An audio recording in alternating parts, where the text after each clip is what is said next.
दोस्तों जय माता दी। वृश्चिक राशि वाले दृढ़ निश्चयी, भावना प्रदान, वफादार, रहस्यमयी परंतु प्रतिरोध की भावना रखने वाले, कभी क्षमा नहीं करने वाले और कठोर जातकों, 15 जून से 15 जुलाई तक ये सौर माह है। कैसा फल कथन आपके लिए लेकर आया है वो बात हम करने वाले हैं। यदि आपकी वृश्चिक राशि है और ज्येष्ठा नक्षत्र है तो खजूर के पेड़ पर दूध चढ़ाइए, कच्चा दूध चढ़ाइए खजूर के पेड़ को। यदि आप अनुराधा नक्षत्र वाले हैं तो महुआ की पूजन करिए, और यदि आप विशाखा नक्षत्र वाले हैं तो आम या पारिजात के वृक्ष की पूजन जरूर करिए। निश्चित ही बहुत शुभता प्राप्त होगी। और एक और बात, वृश्चिक राशि वाले, मंगल की राशियों कहते हैं चंद्र की नीच राशि है। बस लाइफ में एक काम करना तो आपको कभी समस्या नहीं होगी।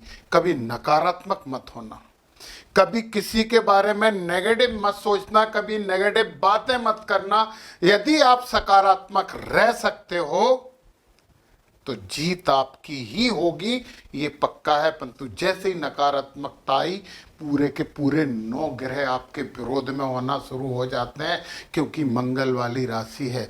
गुस्सा आपको ज़्यादा आती है, और यदि बिला वजह गुस्सा आई और उसमें नकारात्मकता आप ले आए तो मंगल खराब जरूर हो जाएगा।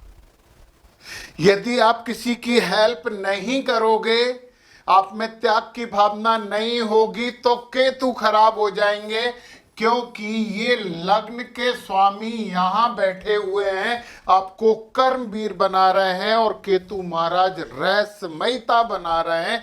यहाँ पे कोई बुरा फल नहीं देंगे, केतु भी रहस्यमयी परिवर्तन तेजी से करेंगे। परंतु वही बात कि यदि आपने बिला वजह गुस्सा किया तो मंगल खराब, कर्म खराब। यदि आपने किसी की सेवा भावना को ठुकराया, यदि आपने सेवा भाव नहीं रखा तो केतु खराब, और केतु और मंगल खराब तो कर्म खराब, और कर्म खराब तो परिणाम खराब, और परिणाम खराब तो दिमाग में नकारात्मकताओं का ढेर, और नकारात्मकताओं का ढेर मतलब पे पूरा के पूरा ग्रह गोचर खराब। समझ गए ना आप मेरी बात? हाँ, समझना बहुत जरूरी है, क्योंकि दोस्तों आपको अच्छा तो करना है, और आप एनर्जेटिक हो, ऊर्जावान हो, धन वाले भाव पे आ जाते हैं। धन वाले भाव पे आ जाते हैं, गुरु की राशि है धनु, और गुरु महाराज यहाँ पे देख भी रहे हैं। तो गुरु महाराज तो धन आपको दिलवाने वाले हैं ज्ञान से।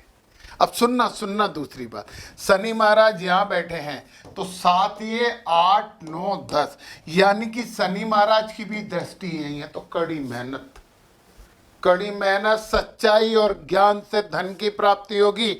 ये 3 काम आप कर सकते हो तो करिए, धन मिलेगा, जाओ मिलेगा।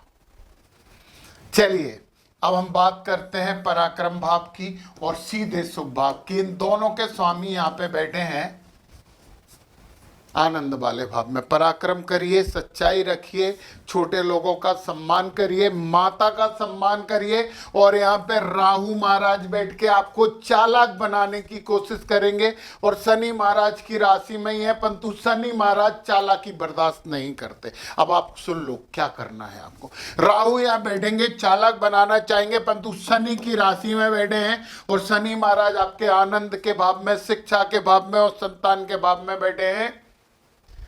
शनि महाराज को चालाकी नहीं चाहिए, राहु महाराज चालाक बनाने की कोशिश करेंगे। शंकर भगवान को पूजिए, पीपल के पेड़ पर दीपक लगाइए। तो यहाँ पे ये राहु महाराज है ना, इनकी चालाकी से बचिए। आप इतने ऊर्जावान जातक हो, मंगल हनुमान जी की सेवा करिए, हनुमान जी आपको ज्ञान देंगे। तो फिर आप चालाकी नहीं करोगे। तो हनुमान चालीसा हो गया, गणेश जी की आराधना हो गई, शंकर भगवान की आराधना हो गई। तो फिर क्या करना है आपको? शंकर भगवान का सपरिवार एक फोटो ले आओ, बस उसके सामने ओम नमः शिवाय करो, सबकी आराधना हो जाती है। तो शनि महाराज यहाँ पे हैं। संतान से थोड़ा सा वैचारिक मतभेद होगा, परंतु एक इम्पोर्टेंट बात यह है कि ये हैं गुरु की राशि। तो संतान आपकी बुद्धिमान तो है, ये तो पक्का है, मान लो आप, परंतु आपसे बहस करती है मत करो, क्योंकि अभी शनि महाराज यहाँ बैठे 2.5 साल तक बैठे हैं।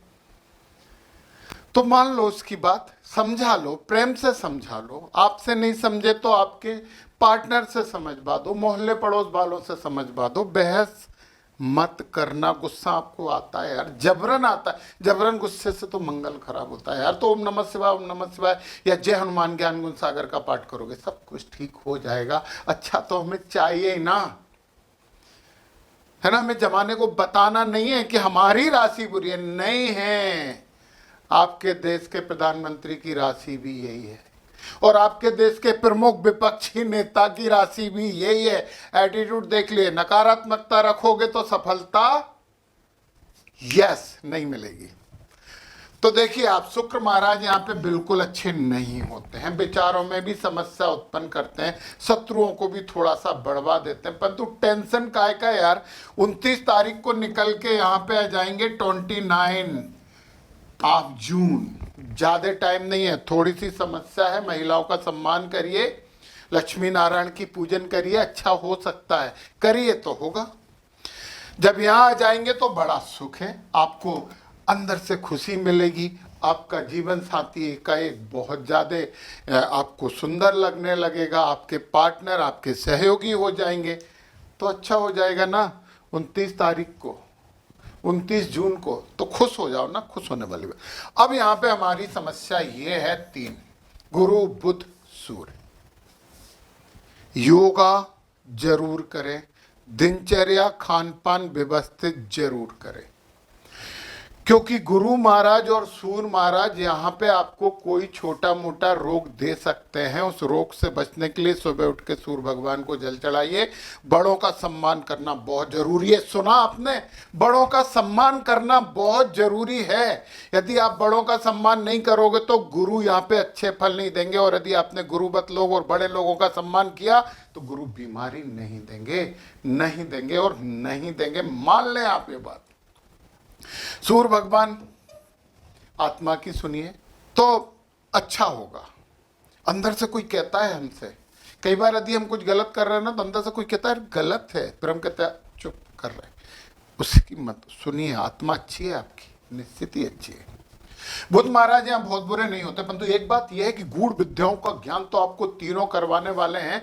और बुध महाराज 22 तारीख को ही निकल के आपके भाग्य भाव में आ जाएंगे। ठीक ठाक है, भाग्य में बुध बहुत अच्छे तो नहीं होते, परंतु ठीक ठाक है, यहाँ से तो थोड़े से ज्यादा ठीक है। तो सकारात्मकता हो, जब बुध यहाँ आ जाएंगे तो फिर आनंद ही आनंद है। तो कर्म की बात तो मैंने कर ही ली, केतु और मंगल दोनों की बात कर ली। अब आ जाओ आप लाभ वाले भाव में। लाभ वाले भाव के जो स्वामी हैं वो यहाँ पे बैठे हैं बुध महाराज। बुद्धिमान अच्छे लोगों से, बुद्धिमान लोगों से संबंध रखिए, लाभ होने की संभावना है। गणेश जी की पूजन आप कर ही रहे हो, शंकर भगवान की सपरिवार पूजन मैंने बोला है तो वो करिए, लाभ होगा। 7 के स्वामी यहाँ पे देख रहे हैं, और आपको जरा यात्रा विदेश यात्रा वगैरह वगैरह करवा सकते हैं शुक्र महाराज, क्योंकि कहते हैं कि शुक्र अपने से 7वें घर को सुखी करता है। तो यात्राएं कर लें, विदेश यात्रा कर लें, योगा अध्यात्म कर लें तो अच्छा है। और सूर्य महाराज भी अपने से 7वें घर को चमकाते हैं, तो धन तो चमकेगा यार। तो क्या करना है, नकारात्मकताएं हटाना है, बिला वजह की गुस्सा नहीं करना है। किसी का सहयोग कर सकते हो तो कर देना है, बड़ों का सम्मान करना है, आलस मत करना, नहीं तो शनि खराब होंगे, और शनि खराब होंगे तो संतान की समस्या बढ़ जाएगी। तो आप अच्छा करने वाले हो, आप आलसी तो हो ही नहीं यार, ऊर्जावान हो तो अच्छा ही होगा। जय माता दी।